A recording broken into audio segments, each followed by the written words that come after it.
Bismillahirrahmanirrahim. Assalamualaikum warahmatullahi wabarakatuh. Perkenalkan, saya Ririn Hairati dari kelas pendidikan kimia B. Nah, sebelumnya saya izin share screen terlebih dahulu. Bismillahirrahmanirrahim. Eh, Perkenalkan, saya Ririn Hairati dengan nomor induk mahasiswa 220105501006 dari kelas pendidikan kimia B dengan jurusan kimia. Adapun video ini dibuat untuk memenuhi salah satu tugas dari mata kuliah Kimia Organik 2. Nah, di video ini saya akan membahas sedikit tentang karbohidrat, yang khususnya pada penamaan D dan L pada monosakarida, serta siklisasi dan mutorotasi pada monosakarida. Baik, nah, seperti yang saya sudah katakan tadi, materi yang akan dibahas di video ini ada dua. Yang pertama, penamaan D dan L monosakarida. Kemudian yang kedua, siklisasi dan mutorotasi pada monosakarida.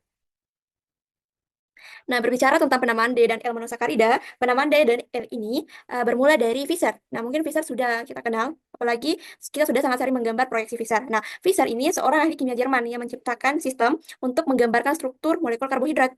Nah, khususnya yang bersifat kiral. Kiral, seperti yang sudah kita ketahui semua, berarti dia mengikat 4 gugus yang berbeda. Kiral ini sini memiliki bayangan cermin yang tidak dapat ditumpuk, karena kan keempatnya mengikat gugus yang berbeda. Nah, Fischer ini memilih gliseraldehid sebagai salah satu contoh, karena gliseraldehid ini adalah molekul paling sederhana yang memiliki satu pusat kiral. Nah, gliseraldehid ini punya dua enantiomer, satu yang memutar cahaya ke kanan yang disebut dextrorotatory atau biasa juga dia adalah dilambangkan tanda plus, kemudian satunya lagi memutar cahaya ke kiri atau levorotatory yang biasa dilambangkan dengan tanda minus. Nah, karena teknologi pada waktu itu belum bisa mengetahui bagaimana bentuk tiga dimensi secara pasti, akhirnya Fischer mengasumsikan bahwa plus gliseraldehid ini memiliki gugus OH yang berada di sebelah kanan sehingga dinamakan D-gliseraldehid. Sedangkan minus gliseraldehid memiliki gugus OH di kiri, jadi dia dinamakan L-gliseraldehid. Nah, sistem D dan L ini kemudian digunakan sebagai standar penamaan untuk senyawa lain yang memiliki susunan atom yang serupa. Jika susunan atomnya itu mirip D-gliseraldehid, maka dia disebut D. Dan jika mirip L-gliseraldehid, maka dia disebut L.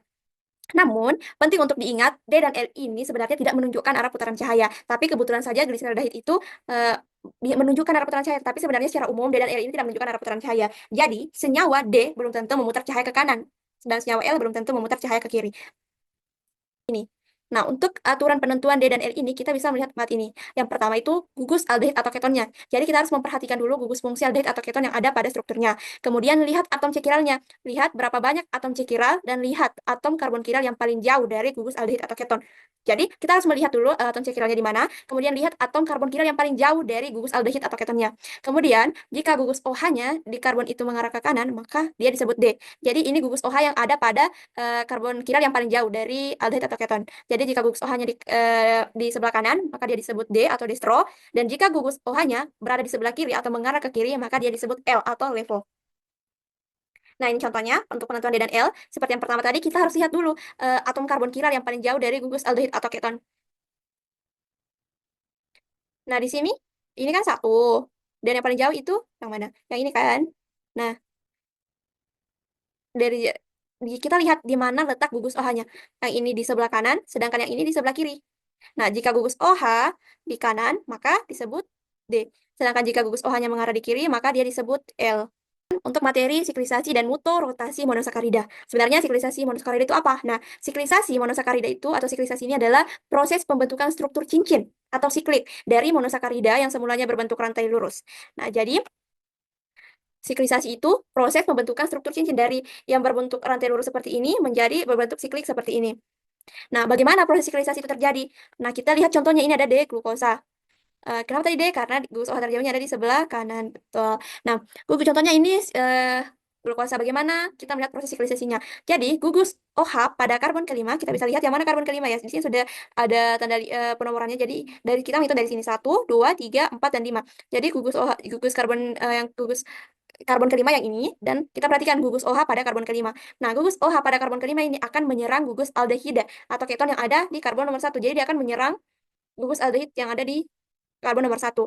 Nah, setelah itu, maka akan terjadi pembentukan cincin 6 anggota yang terdiri dari 5 atom karbon dan 1 oksigen. Nah, bisa kita hitung di sini. Ada 1, ini 2, 3, 4, 5.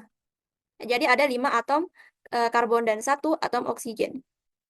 Nah, gugus karbonil dari CO berubah menjadi gugus hemiasetal. Jadi yang sebelumnya di sini tadi ini, gugus karbonil dia berubah di sini menjadi OH dan OR pada karbon yang sama.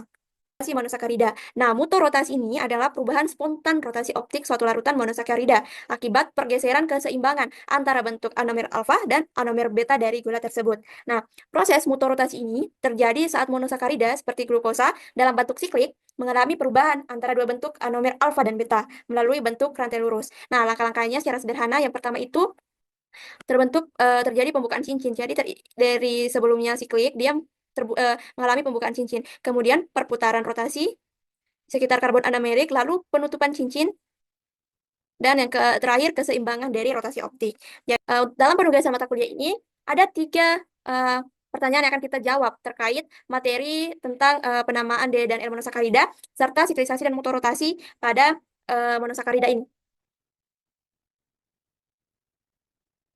Yang pertama, mengapa gliseraldehid digunakan sebagai acuan dalam penamaan D dan L monosakarida? Ini kita bahas di sejarahnya tadi sedikit. Nah, mengapa gliseraldehid digunakan sebagai acuan dalam penamaan D dan L monosakarida? Jadi, karena gliseraldehid ini adalah karbohidrat kiral paling sederhana yang strukturnya itu sudah diketahui dengan pasti, sehingga bisa dijadikan referensi standar untuk menentukan konfigurasi absolut dari D atau L pada monosakarida yang lainnya, karena dia itu paling sederhana.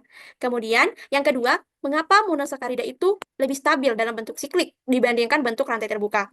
Jadi, monosakarida lebih stabil dalam bentuk siklik dibandingkan bentuk rantai terbuka karena pembentukan cincin menghasilkan hemiasetal atau hemiketal yang menurunkan energi bebas molekul, sehingga strukturnya itu lebih stabil secara termodinamika dibandingkan dengan rantai terbuka. Kemudian yang terakhir, mengapa mutorotasi terjadi dalam larutan monosakarida? Nah, mutorotasi ini terjadi dalam larutan monosakarida karena bentuk siklik monosakarida, baik itu bentuk alfa maupun bentuk beta, dapat membuka menjadi bentuk rantai terbuka. Lalu dia bisa menutup kembali menjadi bentuk siklik lain sehingga menyebabkan perubahan rotasi optik larutan sampai mencapai kesetimbangan. Nah, jadi itu tadi jawaban untuk 3 pertanyaan tentang materi yang ada pada slide ini. Sehingga bisa kita tarik kesimpulan, penamaan D dan L monosakarida ini didasarkan pada posisi gugus OH pada karbon kiral terjauh dari gugus karbonil, di mana posisi kanan menunjukkan bentuk D atau destro dan kiri menunjukkan bentuk L atau levo. Monosakarida dengan 5 atau lebih atom karbon umumnya mengalami siklisasi, yaitu pembentukan cincin melalui reaksi antara gugus karbonil dan gugus hidroksil yang menghasilkan bentuk alfa dan beta anomer. Nah, kedua bentuk ini dapat saling berubah dalam larutan melalui proses mutorotasi yang menyebabkan perubahan nilai rotasi optik hingga tercapai kesetimbangan. Nah, baik, terima kasih. Mungkin hanya itu yang bisa saya sampaikan di video ini. Mohon maaf atas segala kekurangannya. Wabillahi taufiq wal hidayah. Wassalamualaikum warahmatullahi wabarakatuh.